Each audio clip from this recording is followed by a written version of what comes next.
안녕하세요. 여러분의 10시를 뜨겁게 만들어드리는 하텐의 김보람입니다. 네, 안녕하세요. 여러분의 10시의 에너자이저 강동석입니다. 전일 넉 달 만에 최대치 순매도를 나타냈던 외국인, 현재는 뚜렷한 방향을 잡지 못한 채 보합권에서 등락을 하고 있습니다.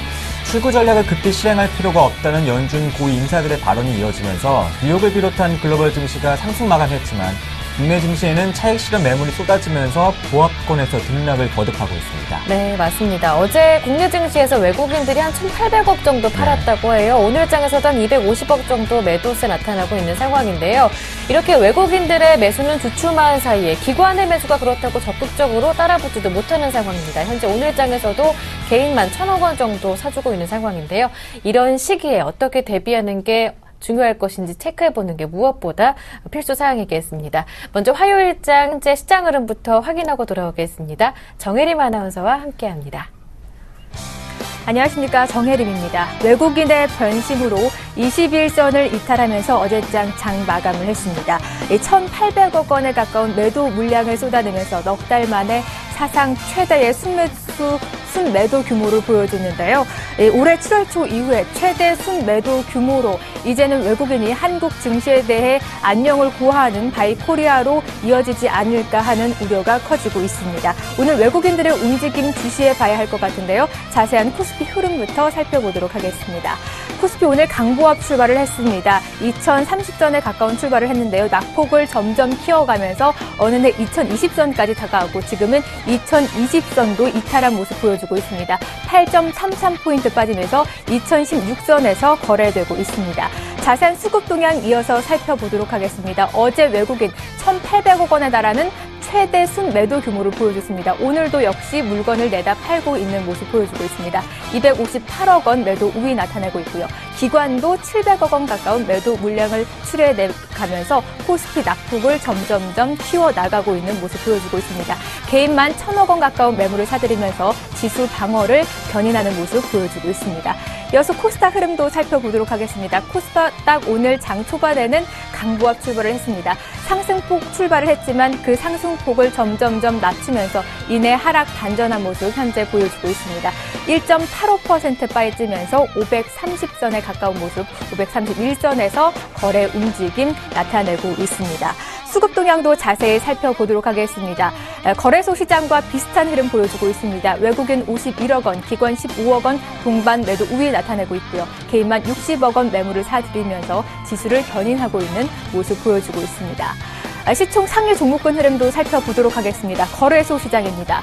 대장주 삼성전자 외국인의 이틀째 러브콜에도 불구하고 오늘도 하락세입니다. 1% 가까이 빠지면서 148만 원 선에서 거래되고 있습니다. 현대차 3인방 오늘 혼조 양상 보여주고 있습니다. 그중에서도 현대모비스만 1.67% 상승하면서 30만 원 선에서 거래가 되고 있고요. 현대차는 미국 시장 점유율이 낮아졌다는 소식에 어제에 이어서 오늘도 하락 움직임 보여주고 있습니다. 1% 가까이 빠지면서 24만 원 선에서 거래되고 있습니다. 7위부터 12위 종목군 흐름도 살펴보도록 하겠습니다. 혼조 양상 흐름 이어져 나가고 있습니다. 어제 하락했던 네이버 하루 만에 반등 움직임 보이고 있습니다. 1.88% 상승하면서 59만 원 선에서 거래가 되고 있고요. 어제 좋지 않았던 금융주도 오늘 상승 반전했습니다. 0.78% 오르면서 45만 원 선에서 거래되고 있습니다. 현대중공업 오늘 전일장 나흘 만에 반등에 이어서 오늘도 상승하고 있습니다. 0.78% 상승하면서 25만 원 선에서 거래 움직임 보여주고 있습니다. 코스닥 시가총액 상위 종목군 흐름도 이어서 살펴보도록 하겠습니다.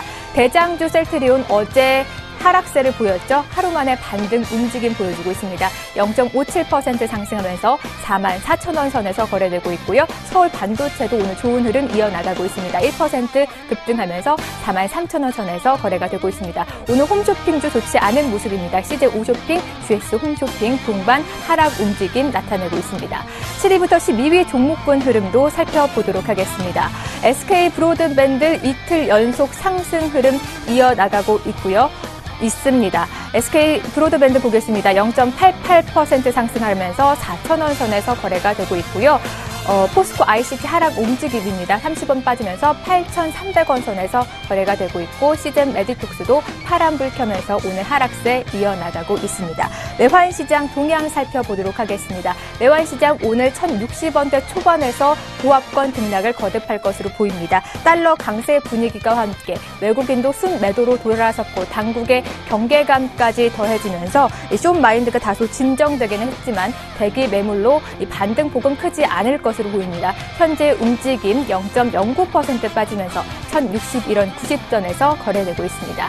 지금까지 10시 구황 살펴봤고요. 이 시각 특징주 따끈따끈한 10종목 꼽아보도록 하겠습니다. 첫 번째 종목은 S1이 올라와 있습니다. 어제 이어서도 오늘 강세 흐름 이어가다가 지금은 하락 반전 움직임 보여주고 있습니다. 삼성 에버랜드의 건물 관리 부분 이관에 대해서 호평이 쏟아지면서 엿새째 강세 흐름 보이다가 지금은 하락 반전한 모습 보여주고 있습니다. 200원 빠지면서 68,000원 선에서 거래되고 있습니다. 두 번째 종목은 동국제강이 올라와 있습니다. 후판 사업 분할, 백지화 결정에 따른 반등 움직임 보여줬는데요. 지금은 장이 좋지 않아서 같이 하락 반전한 모습 보여주고 있습니다. 1.79% 빠지면서 13,000원 선에서 거래 움직임 보여주고 있습니다. 세 번째 종목은 S에너지가 올라와 있습니다. 정부에서 신재생 에너지를 확대하겠다는 이런 방침에 따라서 수혜주로 꼽히고 있는데요. 오늘 2% 급등하면서 13,300원에서 거래되고 있는 모습 보여주고 있습니다. 네 번째 종목은 벽산건설이 올라와 있습니다. M&A 합병과 함께 재추진을 결정했다는 소식에 상승 흐름 이어나가고 있습니다. 3% 가까이 급등하면서 4,000원 선에서 현재 거래되고 있는 움직임 확인하실 수 있습니다.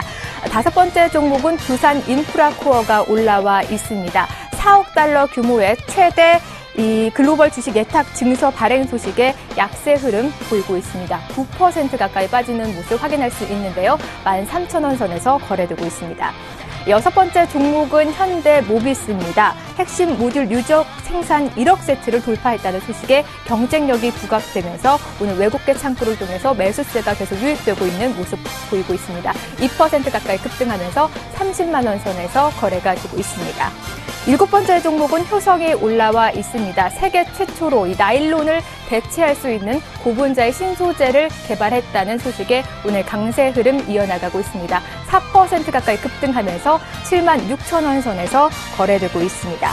여덟 번째 종목은 하림홀딩스가 올라와 있습니다. 중국의 육류 소비 증가로 수혜주로 꼽히고 있는데요. 오늘 급등 흐름 이어나가고 있습니다. 4% 가까이 급등하면서 3,300원 선에서 거래되고 있습니다. 아홉 번째 종목은 썬데이 토즈가 올라와 있습니다. 이 모바일 게임 애니팡으로 유명한 업체죠. 오늘 하나 그린스펙과 합격을 통해서 코스닥에 처음 상장한 첫날인데요. 강세 흐름을 보이다가 지금은 하락 반전한 모습 보일 수 있습니다. 0.57% 빠지면서 4,300원 선에서 거래가 되고 있습니다. 마지막 종목은 KT가 올라와 있습니다. 3분기 실적 부진과 함께 CEO 리스크까지 겹치면서 약세 흐름 이어나가고 있습니다. 오늘 계속 약세 흐름 이틀째 이어나가고 있고요. 1% 가까이 빠지면서 33,000원에서 거래되고 있습니다. 지금까지 10시 구간 시황과 함께 이 시간 특징주 탑10까지 살펴봤습니다.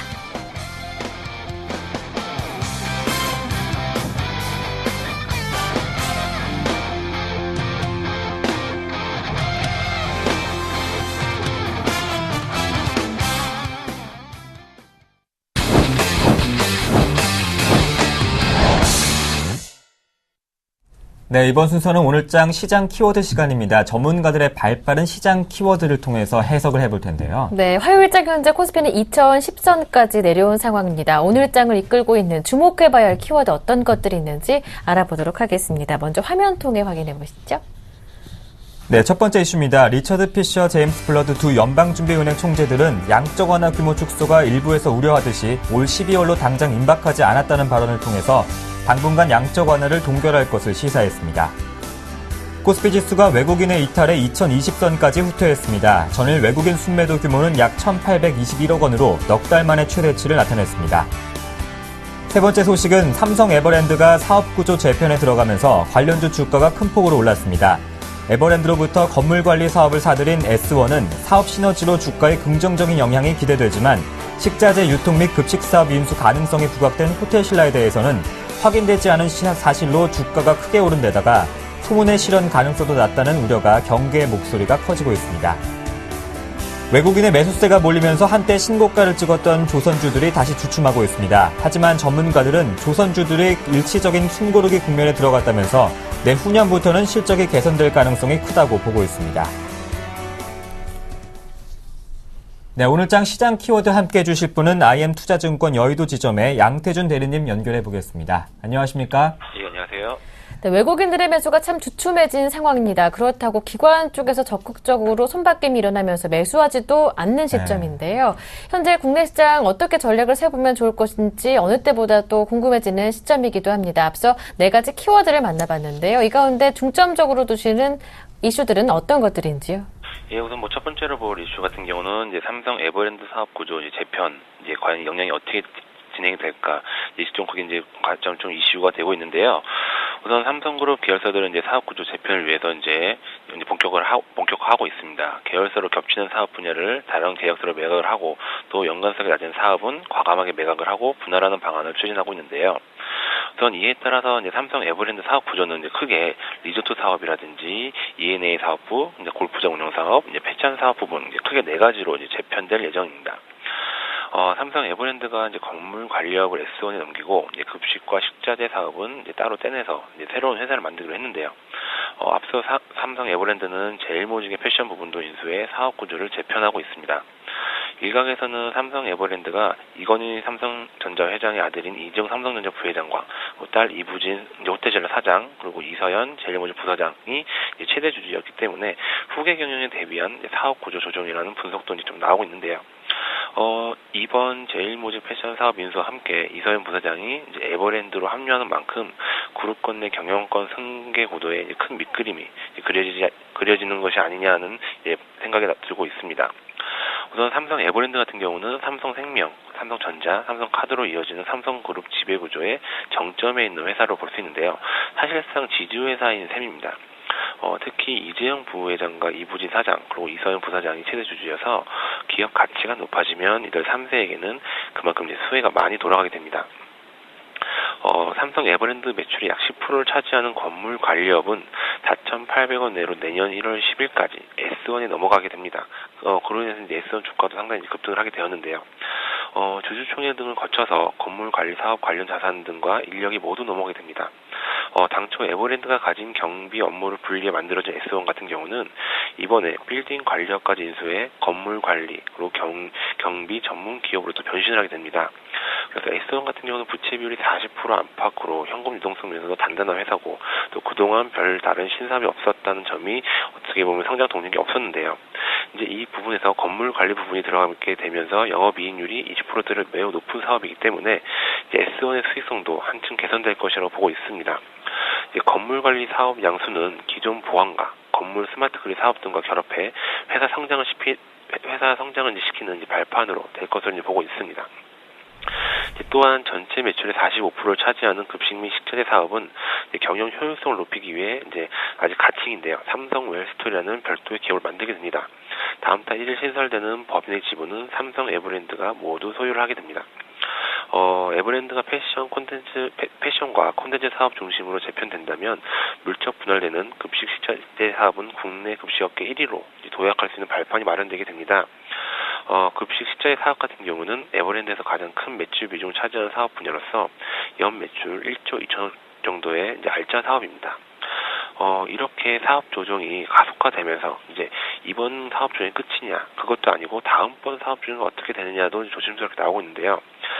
다음번 사업 조정 영역은 건설 분야라는 것이 간직이 되고 있습니다. 삼성그룹의 건설 부분은 삼성물산, 삼성엔지니어링, 삼성중공업, 삼성 에버랜드 등 4개 계열사로 흩어져 있는데요. 최근 삼성물산이 삼성엔지니어링 주식을 꾸준히 매집하고 있어서 시장에서는 두 회사의 합병설이 계속 또 제기되고 있습니다. 만약 이 시나리오가 현실화가 된다면 삼성 에버랜드의 건설 부분의 일부도 삼성물산으로 이관될 가능성도 있습니다. 이 삼성 에버랜드 측에서는 제일모직의 패션 사업 인수를 계기로 해서 디자인, 콘텐츠 사업을 중심으로 사업을 재편하는 과정에서 연관성이 낮은 사업의 매각과 분야를 추진하겠다고 설명을 하고 있고요. 단기적으로 봤을 때는 S1과 호텔신라에 좀 관심을 두고 지금은 좀 많이 상승했는데 만약에 추가적인 조정이 온다면 접근하시는 것이 유효할 것으로 보고 있습니다. 네, 관련 주인 에선과 또 호텔 신라 좀 조정 시에 매수 관점을 주셨고요. 두 번째로는 조선주에 대한 업황 개선 기대감도 좀 걱정이 됩니다. 최근에 신고가를 기록했다가 조정 국면을 보여주고 있는데 언제쯤 탄력 상승을 받을 수 있을까요? 우선 이제 조선 업황의 가장 큰 특징은 업황이 회복기에 어느 정도 진입을 했다는 점입니다.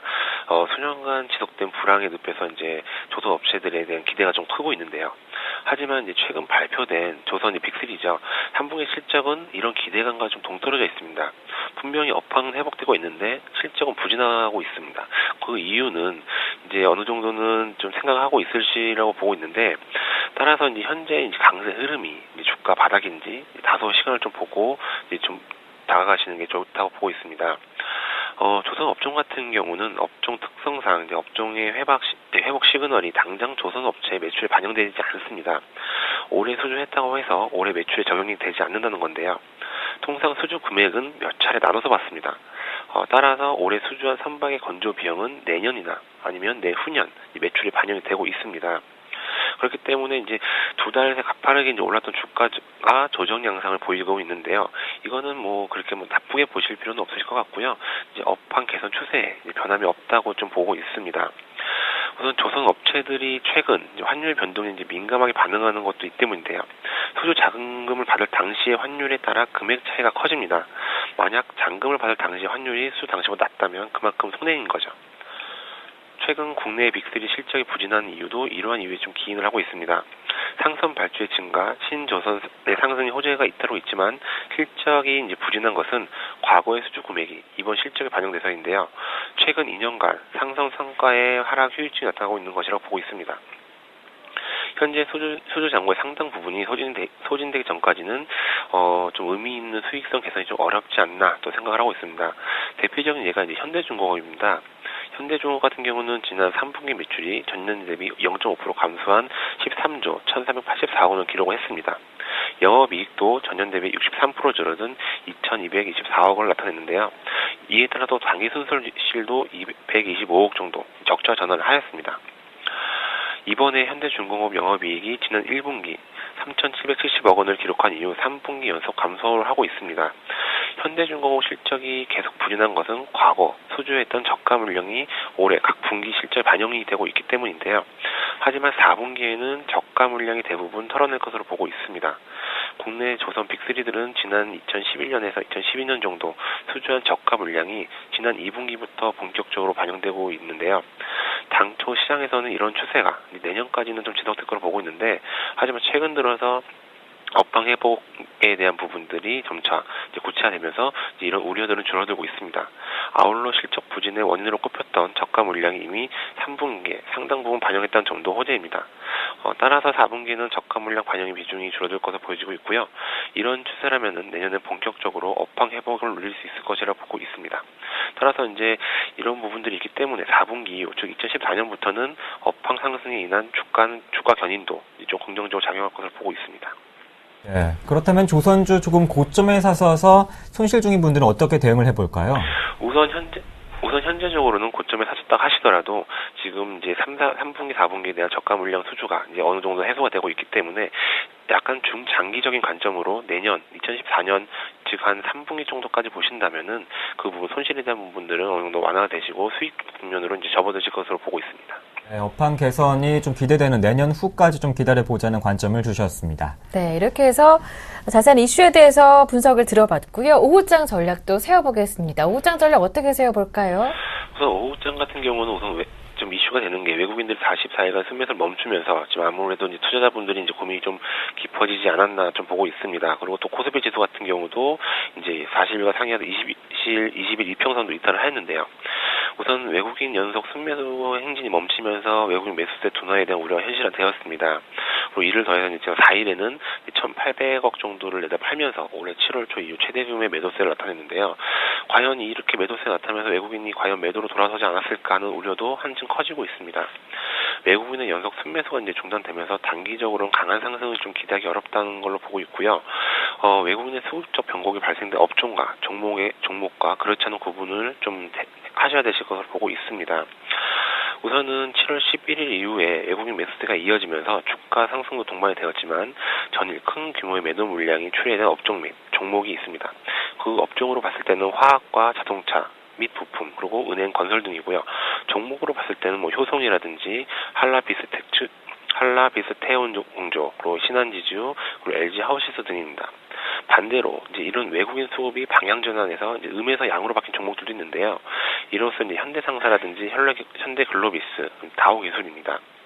그리고 또한 이제 풍산이라든지 녹십자, KG 이니시스 같은 종목은 대주주의 지분도 증가하면서 영업이익 또한 상향 조정이 되었기 때문에 좀 관심 있게 지켜보시면 되실 것 같고요. 그리고 이제 오늘장 같은 경우 단기적인 이제 테마로 봤을 때는 전기차 제조업체인 이제 테슬라 모터가 이제 주가 급등하면서 이제 전기차 관련 종목들이 지금 강세를 보여지고 있고요. 또한 이제 3D 프린터 산업 이제 확대에 대한 기대감이 강세가 되고 있기 때문에 3D 프린터 관련주들도 지금 강세를 보여지고 있습니다. 따라서 이제 단기적으로 보실 때는 전기차 관련이라든지 3D 프린터 관련주들을 이제 보시면 괜찮으실 것 같습니다. 네, 외국인들의 매수가 전체적으로 조금 주춤해지고 있는 상황에서 어떤 종목들을 사고 있는지 종목별로 접근하는 게 굉장히 중요하다 말씀해 주셨습니다. 현대글로비스, 풍산, KG 이니시스 등 말씀해 주셨으니까요. 이 점 참고해 보시면 좋겠네요. 네, 지금까지 IM투자증권의 양태준 대리와 함께했습니다. 고맙습니다. 예.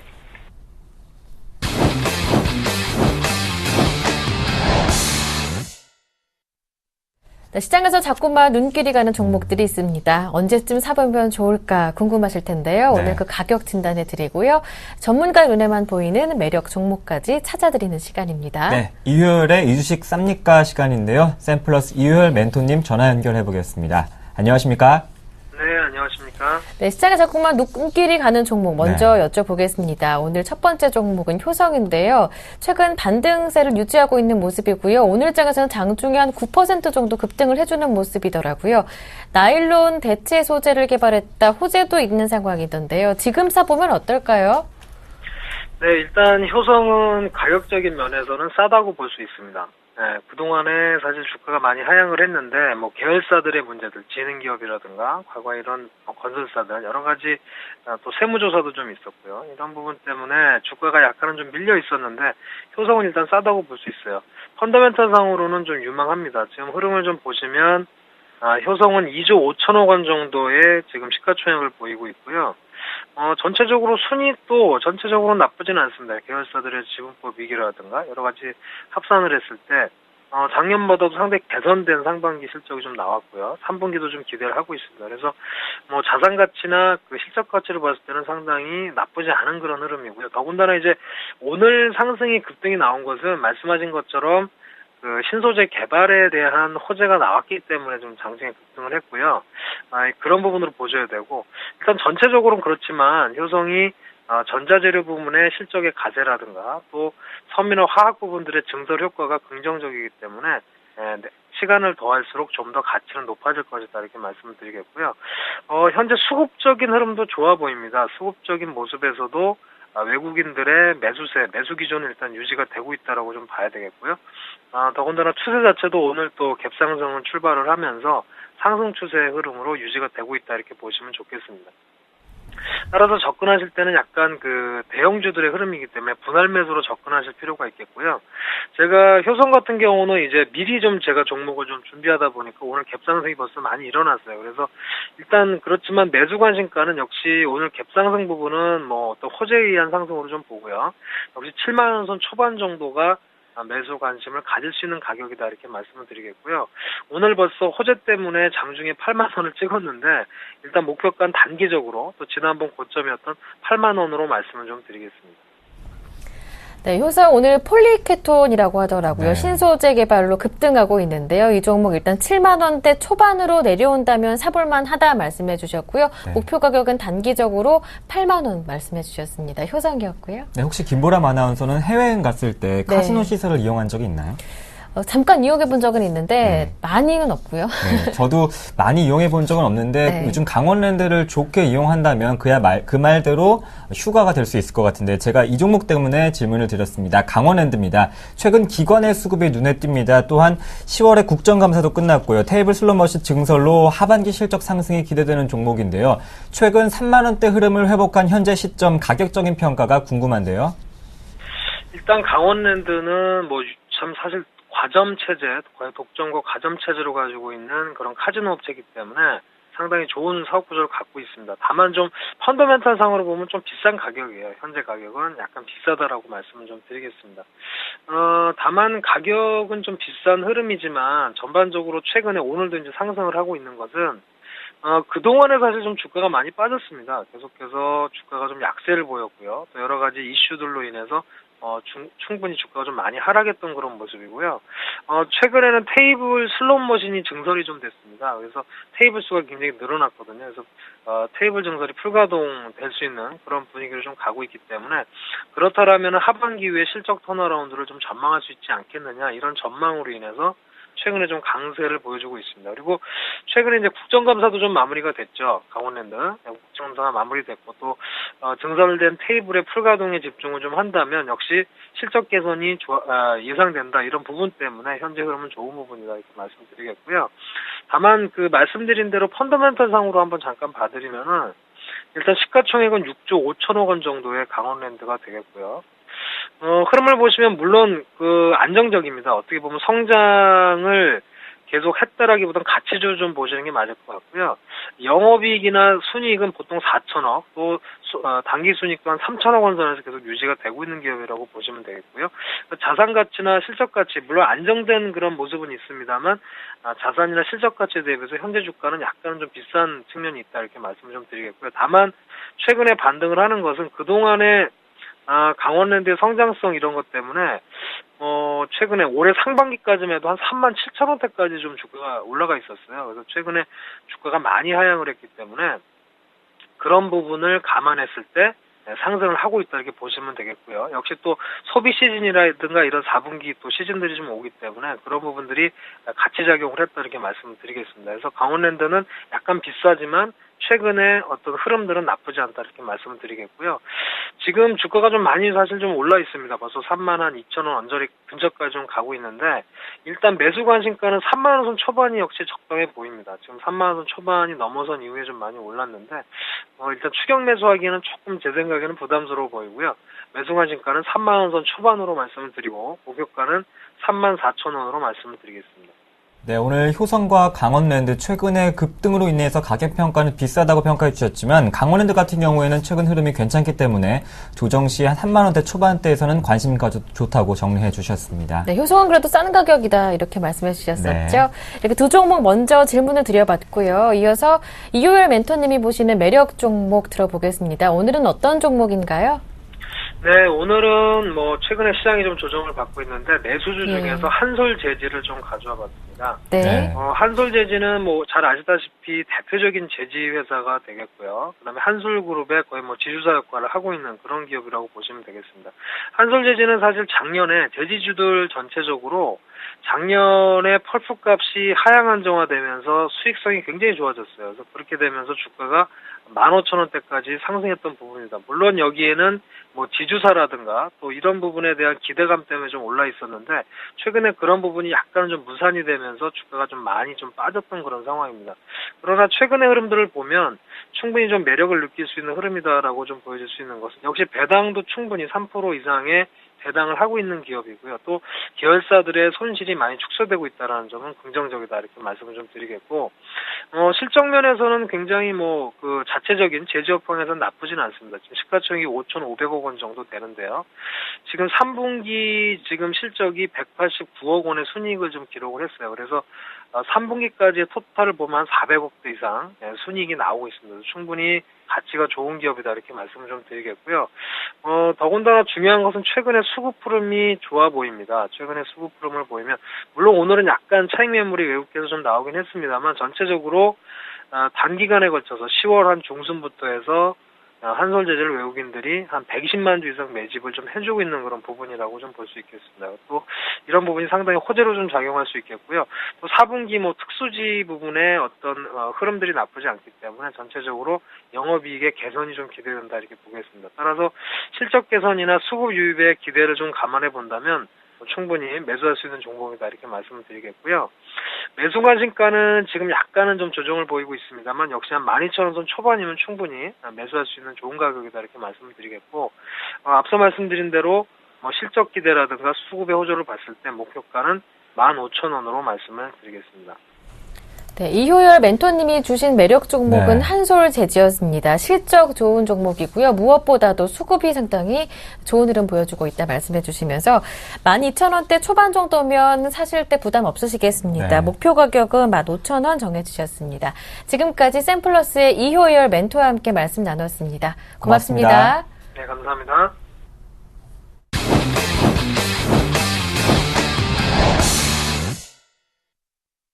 네, 중국 증시 확인해 보겠습니다. 오늘 리딩투자증권 우성재 팀장님 연결해 보겠습니다. 안녕하십니까? 네, 안녕하세요. 네, 중국 증시 3중 전회를 앞두고 관망세가 짙게 깔려 있는데 오늘 출발 상황은 어떻습니까? 오늘 중국 증시 약세로 출발할 것 같습니다. 시장에서의 매도 물량들이 꾸준히 출현하면서 시장에서의 간망 심리는 계속적으로 확대되고 있는 상황인데요. 결국 오늘 상해 종합주가지수 0.57% 하락한 2,136.96포인트의 장 움직임 보이고 있습니다.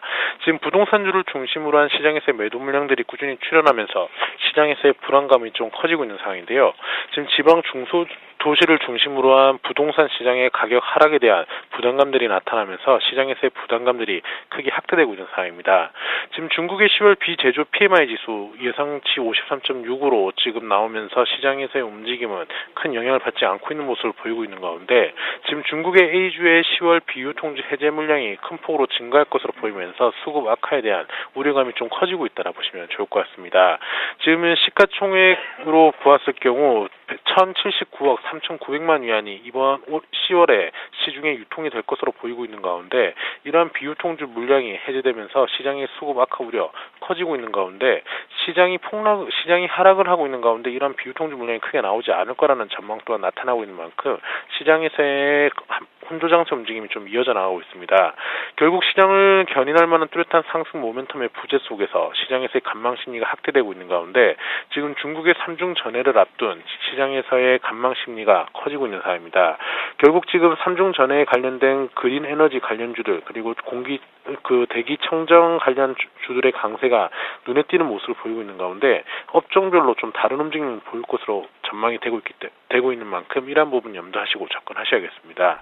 오늘 상해 종합주가지수 시장에서의 간망세 속에서 혼조장세 움직임이 이어져 나가는 가운데 2,100과 2,150의 박스권 기조가 좀 더 이어져 나갈 확률이 높은 만큼 이러한 부분 염두하시고 접근하셔야겠습니다. 네. 중국 증시 현재 모멘텀이 부재한 상황이다 말씀해 주셨는데요. 네. 시장의 관심은 이제 3중 전후에서 어떠한 개혁 조치가 나올 것이냐, 투자 규모는 어느 정도일 것이냐가 시장의 가장 중심사항이 되고 있습니다. 3중 전후 이후에 반등 포인트가 될 수 있을까요? 예, 지금 일단 3중 전해에 대한 기대감 속에서 그 관련주들의 강세가 눈에 띄는 모습이었습니다. 네. 하지만 최근 이러한 관련주들 또한 그 단기 고점으로 인한 매도 물량들이 좀 출현하는 등 시장에서의 추세를 잡지 못하고 있는 상황인데요. 지금 리커창 총리가 말하기로는 시장에서 이런 경제 정책에 대한 이야기들을 꾸준히 내놓으면서 이번 3중 전회에서 그러한 새로운 정책안들이 나올 것으로 전망이 되고 있는 만큼 시장이 전환이 될 수 있는 턴어라운드 포인트가 될 수 있는 만큼 이러한 부분에 따라 변동성은 확대될 것 같습니다. 결국 3중 전회에서 시장에서 기대하고 있는 정책들이 과연 나올 수 있을지 여부 그리고 이러한 흐름세 속에서 중국 증시가 상승할 수 있는 모멘텀으로 적용이 될지 여부는 좀 지켜보셔야 될 것 같은데요. 지금 경제 정책들이 꾸준히 나올 것으로는 전망이 되고 있지만 그러한 부분들이 과연 얼마나 경제에 영향을 미칠지 여부는 좀 더 확인해 봐야 될 만큼 이러한 부분 염두하셔야 될 것 같습니다.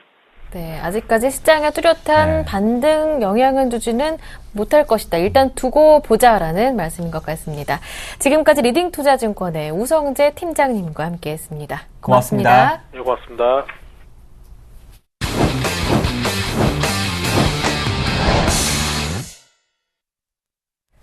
네, 이번 순서는 가치 투자의 이론부터 실전까지 한 번에 끝낼 수 있는 순서입니다. 네, 가치 투자의 궁금증을 시원하게 해결해드리고 또 관심 종목도 함께 받아보는 시간이죠. 네. 오늘은 화요일 이 시간 정동훈 멘토님 모셔보겠습니다. 안녕하십니까? 네, 안녕하세요. 자, 어렵기만 한 가치 투자 어떠한 내용인지 자세하게 또 쉽게 풀어주시는 분이 정동훈 전문가님이신데요. 오늘도 가치 투자에 대해서 설명해 주신다고요. 오늘은 어떤 쪽 다뤄볼까요? 오늘은 뭐 새로운 부분이 아니라 제가 네. 지난 시간에 설명했던 부분을 조금 보충해 드리려고 네. 합니다. 제가 첫 시간에 좋은 기업을 찾아야 되고 그 다음에 좋은 기업이란 저 PER 그리고 저 PBR 그리고 ROE가 높은 기업을 찾아야 된다 이런 식으로 말씀을 드렸었는데 네. PER 부분으로 이제 밸류 접근을 할 때 좀 착오를 범하는 그런 사례가 굉장히 많기 때문에 오늘 좀 쉽게 풀어서 말씀을 드리려고 합니다.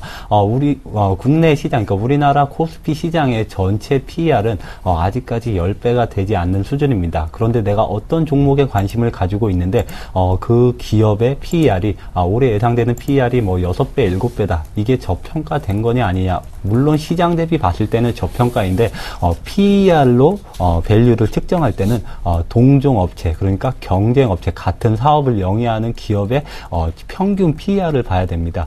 지금 무조건적으로 뭐 국내 시장에서 가장 싼 PER, 그러니까 대형주 중에서는 현대기아차 이런 자동차 업종을 들 수 있고 현재 삼성전자도 아직까지 8배가 되지 않는 수준입니다. 물론 이게 싸다고 볼 수는 있습니다. 그렇지만 동종업계 대비 얼마나 싸게 거래되는가 이거를 좀 봐야 될 텐데 삼성전자를 예를 들어 보면 삼성전자를 비교할 수 있는 글로벌 IT 기업 뭐 애플도 있겠고 뭐 구글도 있겠고 여러 가지 기업이 있지만 그런 기업들은 이미 PER 부분으로 해서 10배 이상을 받기 때문에 삼성전자가 저평가돼 있다, 8배가 되지 않기 때문에 저평가돼 있다 이렇게 말씀을 드릴 수가 있을 것 같고 현재 현대기아차가 PER이 7배, 8배 수준인데 자동차 부품 업종, 같은 업종이라고 볼 수 있는 자동차 부품 업종의 평균 PER이 지금 6배, 7배가 되지 않습니다. 현대기아차 PER이 7배, 8배 밴드 부분에서 올라가지 못하고 있기 때문에 자동차 업종도 그 정도 수준, 자동차 부품주도 그 정도 수준밖에 되지 않다 이렇게 말씀드릴 수가 있을 것 같은데 간략하게 설명해 드리면 내가 선정한 기업이 싸다 아니다를 좀 판가름할 때는 동종업계 같은 기업의 평균 PER이 어느 정도 되는가, 평균 PER 대비 어느 정도 PER이 낮은가 이거를 좀 중점적으로 봐야 된다 이렇게 말씀을 드리도록 하겠습니다. 두 번째는 이제 PBR인데 PBR은 대체적으로 1 이하면은 괜찮다 이렇게 말씀을 드릴 수가 있을 것 같습니다. 그렇지만 국내 시장에서는 이미 PBR 1배 미만의 기업이 굉장히 많은 상태입니다. 그런데 이게 PBR 1이라고 해서 무조건 저평가된 것이냐? 해외 시장에서는 그렇게 통용되고 있지만 국내 시장에서는 좀 맞지 않다 이렇게 말씀을 드릴 수가 있을 것 같습니다. 역시나 실적이 나오지 않는 기업, 그러니까 적자를 오랫동안 지속하는 기업은 PBR 1배 미만으로 내려가는 것이 대다수인데 만약에 그 기업이 턴어라운드에서 실적이 굉장히 좋아진다. 이러한 관점으로 봤을 땐 PBR이 1배 미만이다. 그때는 PBR 1배까지는 안정적으로 살 수 있다. 이러한 관점으로 조금 접근하는 게 맞을 것 같고 세 번째는 ROE라고 할 수 있는데 ROE는 아무래도 평균 1년을 봤을 때 10이 넘는, 그러니까 10에서 15, 한 이 정도 되는 기업 ROE가 좀 평균적이다 이렇게 말씀을 드릴 수가 있을 것 같습니다. 네, 좀 정리를 해볼 필요가 네. 있겠습니다. PER을 보실 때는요, 동종 업체들과 비교를 해봐야 합니다. 그렇게 글로벌 업체들과 모두 비교를 해본다면 삼성전자, 현대기아차 지금 저평가 수준이다 말씀해 주셨고요. 네. 두 번째로 PBR은 일반적으로 1 이하면 괜찮다 이렇게 보고 있는데 국내 시장에서는 조금 다르다 말씀해 주셨습니다. 1배 미만이면 그래도 투자하기 안정적이다 이렇게 보시는 게 좋을 것 같고요. 마지막으로 ROE는 10에서 15 정도가 평균이다 말씀해 주셨으니까요. 종목 고르실 때 이거 참고해 보시면 굉장히 유용할 것 같습니다. 네, 그렇다면 오늘 들고 나오신 종목은 어떤 종목을 들고 나오셨나요? 제가 오늘 가지고 온 종목은 현대미포조선입니다. 네. 제가 지난 시간에 편입가를 너무 낮게 잡은 그런 경향이 좀 있었는데 네. 그 이후에 너무 급등하는 바람에 지금 편입이 시도가 되지 않고 있습니다. 그런데 제가 현대미포조선 가장 대형주 중에서 가장 선호하는 최선호주다 이렇게 말씀을 드릴 수가 있을 것 같기 때문에 오늘도 역시 가지고 나왔습니다. 현대미포조선 제가 지난 시간에 설명을 해드렸는데 조선업황이 왜 좋은가의 전반적인 얘기를 해드렸었는데 현대미포조선 개별 종목에 대한 해당 기업에 대한 설명을 좀 시간상 드리지 못했었는데 그 나머지 부분을 좀 설명을 드릴까 합니다. 현대미포조선 조선 업황이 좋아진다. 근데 현대미포조선은 뭐가 좋아지느냐 바로 설명해 드리도록 하겠습니다. 첫 번째가 수주의 초과 달성이다 이렇게 말씀을 드릴 수가 있을 것 같습니다. 현대미포조선 사실상 올해 상반기에 수주 목표량이 32억 달러 부근이었습니다. 그런데 상반기부터 상선 부분에서 발주가 지속되면서 수주가 지속되면서 현대미포조선 자체에서도 수주 목표량을 좀 상향 조정한 부분이 있었습니다. 이미 32억 달러, 그러니까 상반기에 잡았던 32억 달러는 초과 달성을 했고, 그리고 올해 이제 중반기쯤에 32억 달러에서 40억 달러로 목표량을 좀 상향을 조정했었는데, 이마저도 초과 달성할 수 있을 것으로 전망이 되고 있습니다. 현대미포조선 지난주인가 이번주에 중동 시장에서 5천만 불인가 5천억 규모의 수주를 받았다 이런 공시가 나기도 했었는데 이러한 수주 공시가 지속적으로 날 것으로 전망이 되면서 올해 최대 50억 달러까지 가능할 것이다 이러한 전망들이 나오고 있기 때문에 당분간 수주 모멘텀 수주는 지속될 것이다 이렇게 전망을 드리고 싶고 두 번째는 신조선가의 상승이다 이렇게 정리를 해왔습니다. 동사의 주력선은 이제 PC선입니다. 석유화학 제품 운반선이다 이렇게 설명을 해드릴 수가 있을 것 같은데 연초에 50개급 PC선의 가격이 3,100만 달러였습니다. 그런데 이 가격이 현재는 3,800만 달러까지 올라온 상태입니다. 그리고 연말에 그러니까 12월 안에는 4,000만 달러까지 갈 것이다. 이러한 전망들이 쏟아져 나오고 있는 상태입니다. 이미 3,800만 달러까지 상승한 부분이 있기 때문에 수주가 지속되면서 선별 수주에 의한 신조선가 상승 그러니까 선박 가격의 상승 두 가지가 맞물리면서 현대미포조선은 올해 하반기가 아니라 내년 빠르면 내년 하반기 그리고 내후년에는 본격적으로 실적이 좋아질 것이다 이렇게 전망을 드리고 싶고 세 번째 마지막으로 가지고 온 게 선박금융의 완화입니다. 선박금융이 무엇인가 하면은 해운사 같은 곳에서 선박을 담보로 해서 대출을 받아서 그 돈으로 다시 선박 신조선 발주를 내게 되어 있습니다.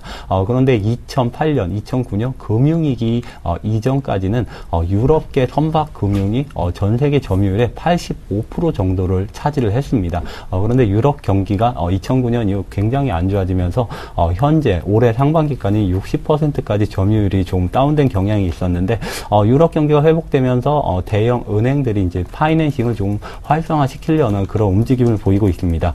이런 파이낸싱을 활발하게 육성한다면 역시나 선박금융 자체도 어느 정도 지원을 받을 수 있다.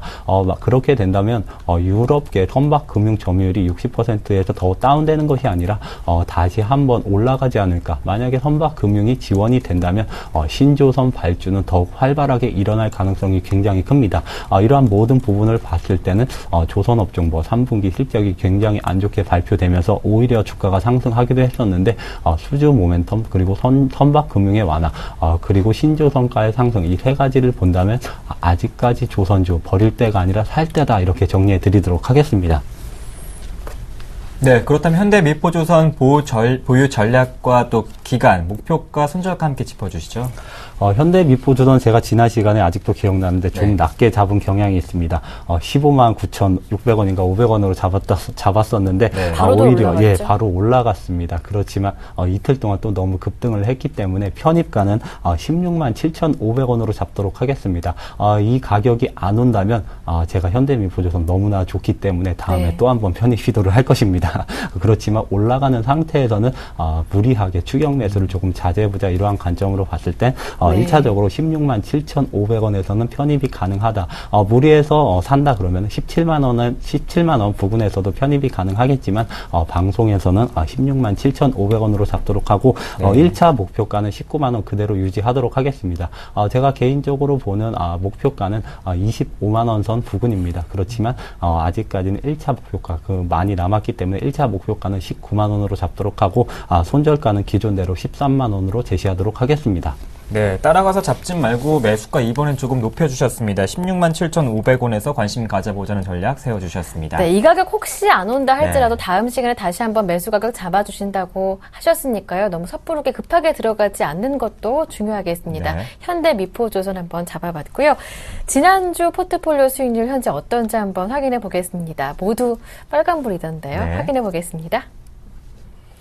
네, 정동훈 전문가님의 포트폴리오 확인됩니다. 캠트로닉스, 테크윙, 인화전공, 나이스정보통신까지 잡혔는데요. 모두 10% 비중으로 나이스정보통신만 5% 비중 담고 계십니다. 현금 비중 65%고요. 수익률 확인해 볼까요? 자, 모두 다 플러스입니다. 가장 먼저 편입하셨던 10월 1일에 편입하신 캠트로닉스가 형님답게 가장 많이 가고 있죠. 네. 17.6% 현재 수익률 내고 있고요. 그 뒤에 이어서 테크윙이 1%, 인화전공도 한 1% 정도 수익을 내고 있어요. 나이스정보통신 22일에 편입했던 종목이거든요. 벌써 7% 수익률 내고 있습니다. 네, 자. 어떤 종목을 해야 될지 좀 궁금하기도 한데 캠트로닉스는 저번 시간에 했었고요. 가장 수익을 적게 내고 있는 종목 한번 해볼까요? 인화전공에 대한 AS가 필요할 것 같은데요. 인화전공 8,000원까지 상승을 했다가 지금 다시 7,000원 초반대까지 하락한 상태입니다. 조금 주변에서 불안하다 이런 말들이 조금씩 들리고 있는데, 조선 업종이 좋아지면 필연적으로 인화전공도 같이 좋아진다. 저는 이렇게 보고 있습니다. 조선 업종 같은 경우는 증권가 레포트를 확인해도 조금 알 수 있는 부분인데, 조선 같은 경우는 현재 그리고 내년까지 실적이 사실상 찍히지 않습니다.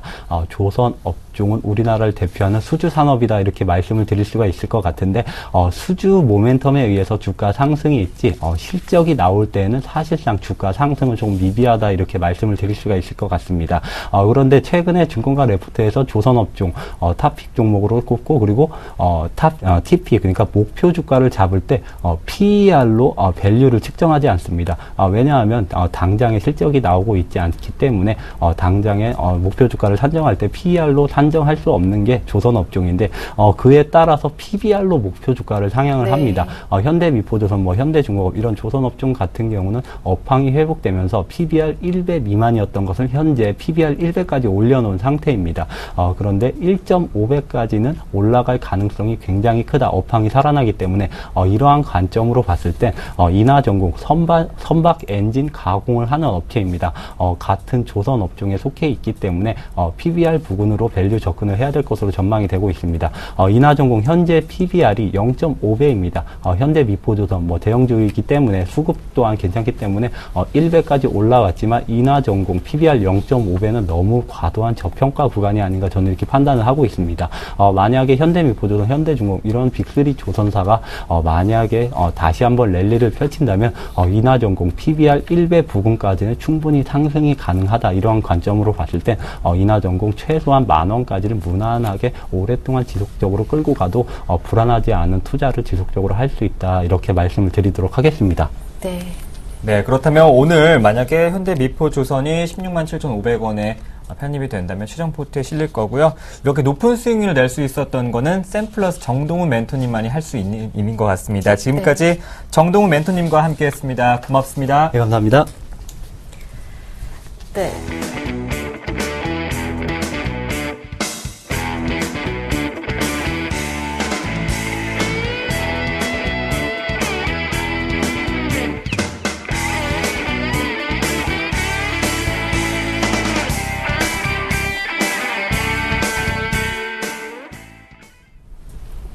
네, 여러분의 10시 하여튼 벌써 이렇게 시간이 됐습니다. 네. 마무리할 시간인데요. 저희는 여기에서 인사드리고요. 수요일 10시에 다시 올게요. 고맙습니다. 함께해 주신 여러분 고맙습니다.